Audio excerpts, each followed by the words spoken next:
Praise the Lord. 48 സങ്കീർത്തനം 14 വാക്യം. ഈ ദൈവം എന്നും എന്നേക്കും നമ്മുടെ ദൈവമാകുന്നു. അവൻ നമ്മെ ജീവപര്യന്തം വഴി നടത്തും. അനുഗ്രഹിക്കപ്പെട്ട നല്ല ദിവസത്തിനായി നമുക്ക് സ്തോത്രം ചെയ്യാം.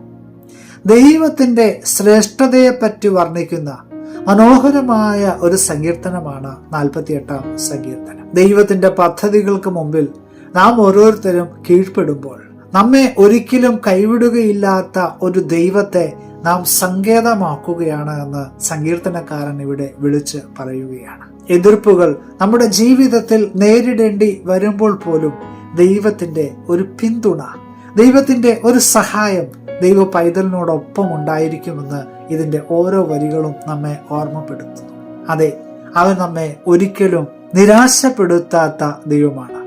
നമുക്ക് എന്ത് ആവശ്യമുണ്ട് എന്ന് നമ്മുടെ ദൈവത്തിന് നന്നായി അറിയാം. ഇത്ര വലിയ ഒരു പദവി ദൈവം നമുക്ക് ഓരോരുത്തർക്കും നൽകിയതിനായിട്ട് ഓരോ നിമിഷവും നമുക്ക് ദൈവസന്നിധിയിൽ സ്തോത്രം പറയാം.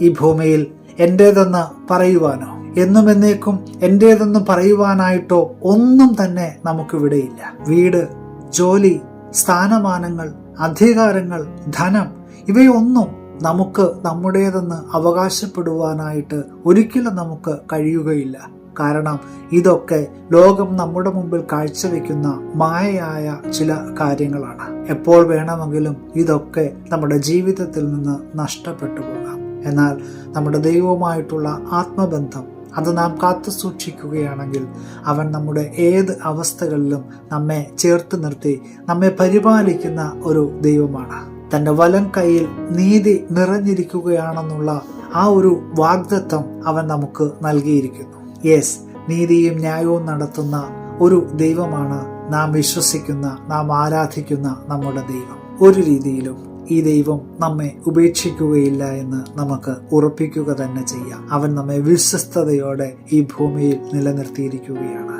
നമുക്ക് അനേകർക്ക് മുമ്പിൽ സാക്ഷ്യമായി മാറാം. അതെ, നമ്മെ നടത്തിയ വിധങ്ങൾ, നമ്മെ നടത്തിയ വഴികൾ മറ്റുള്ളവരോട് വിളിച്ചു പറഞ്ഞ് നമുക്ക് മറ്റുള്ളവർക്ക് മാതൃകയുള്ളവരായി മാറാം. ഈ ദൈവം എന്നും എന്നേക്കും നമ്മുടെ ദൈവമാണ്.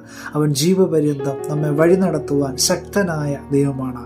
അത് നമുക്ക് ഈ ഭൂമി മുഴുവൻ വിളിച്ചു പറയാം. സാക്ഷികളായി മാറാം, മാതൃകയുള്ളവരായി മാറാം. ദൈവ പൈതലായിട്ട് കുറച്ചുകൂടി ശക്തമായിട്ട് ധീരതയോടെ ദൈവസന്നിധിയിൽ നിൽക്കുവാൻ എന്നെയും ശക്തനാക്കണമേ എന്ന് നമുക്ക് പ്രാർത്ഥിക്കുകയും ചെയ്യാം. പുതിയ ദിനം അനുഗ്രഹത്തിന്റെ നല്ല ദിനമായി തീരട്ടെ എന്ന് നമുക്ക് ഒരുമിച്ച് പ്രാർത്ഥിക്കാം. Have A blessed day.